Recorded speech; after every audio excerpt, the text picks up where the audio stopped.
Good afternoon, శుభాకాంక్షలు.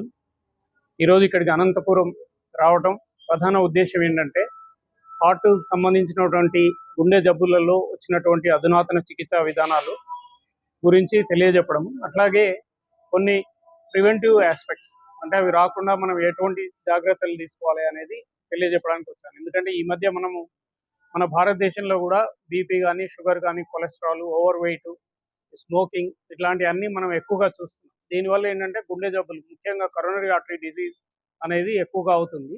దానివల్ల కొంతమంది యుక్త వయసులోనే హఠాత్తుగా మరణానికి కూడా పాల్పడడం అనేది మనం కామన్గా చూస్తున్నాం. సో దీని గురించి కొంచెం అవగాహన కల్పించాలి అనే ఉద్దేశంతో ఈ సమావేశం అనేది అన్ని చోట్ల చేస్తున్నాము. ఈరోజు ఇక్కడ అనంతపురం రావడం జరిగింది. అంటే హార్ట్ అటాక్ వచ్చిన తర్వాత చికిత్సా విధానాల్లో ఏంటంటే ఒకటేమో స్టెంటింగ్ ప్రక్రియ, ఆపరేషన్ లేకుండా మనం స్టెంట్స్ పెట్టడం అనేది ప్రాచుర్యంలో ఉన్నది ప్రస్తుతం. రెండవది ఏంటంటే బైపాస్ సర్జరీ.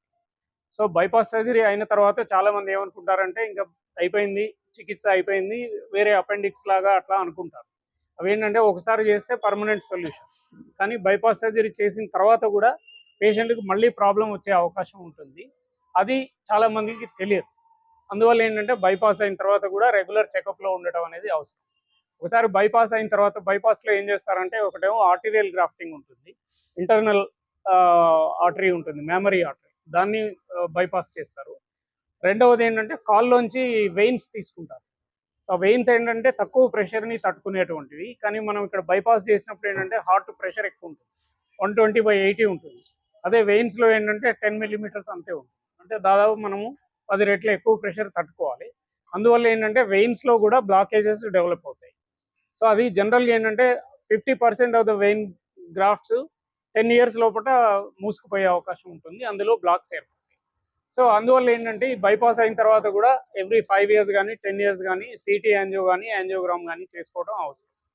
అయితే ఆ తర్వాత ఏముందంటే అందులో బ్లాక్ ఏర్పడినప్పుడు ముందు తెలుసుకోకపోవడం వల్ల మళ్ళీ సెకండ్ టైం హార్ట్ అటాక్ అనేది రావచ్చు, 10 ఏళ్ళకి కానీ 15 ఏళ్ళకి కానీ.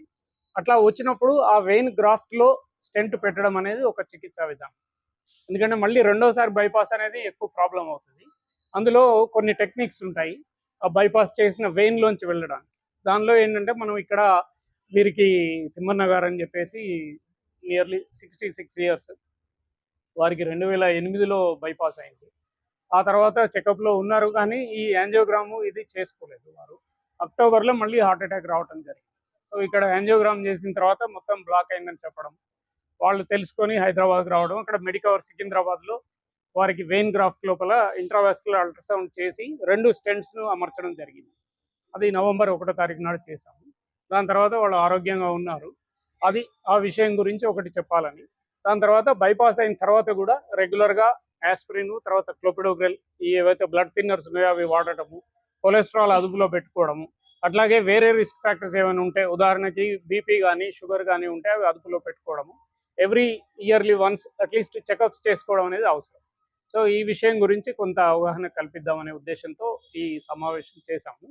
అంతేకాకుండా మెడికవర్ హాస్పిటల్ అనేది సికింద్రాబాద్లో ఇప్పుడు ఒక 6 మంత్స్ బ్యాక్ స్టార్ట్ చేశాము. మనకు ఇండియాలో 25 బ్రాంచెస్ ఉన్నాయి. అందులో అధునాతన చికిత్సా విధానాలన్నీ కూడా మనం చేస్తున్నాము. కాంప్లెక్స్ ప్రొసీజర్స్ అన్నీ కూడా అక్కడ చేయడం అనేది జరుగుతుంది. సో ఈ ఉద్దేశంతో ఈరోజు మనం మాట్లాడడం జరిగింది. వారు కూడా వారి అభిప్రాయాన్ని వారు మీతో పంచుకుంటారు. తర్వాత ఏదైనా ప్రశ్నలు ఉంటే వాటిని మనం డిస్కస్ చేస్తాం.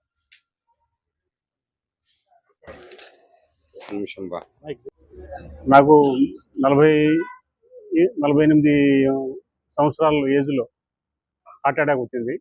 అప్పుడు ఇక్కడే ట్రీట్మెంట్ అంటే ఇక్కడే చూపించుకున్నాను. ఇనిషియల్గా చూపించుకుంటే అది కొద్దిగా మేజర్ ఉంది, ఫర్దర్గా చూపించుకోవాలంటే మళ్ళీ అపోలో హైదరాబాద్లో చూపించుకున్నాము. వాళ్ళు అక్కడ బైపాస్ చేశారు. నాకు 2008లో బైపాస్ చేసినారు. తర్వాత బైపాస్ చేసిన తర్వాత బాగానే ఉండింది.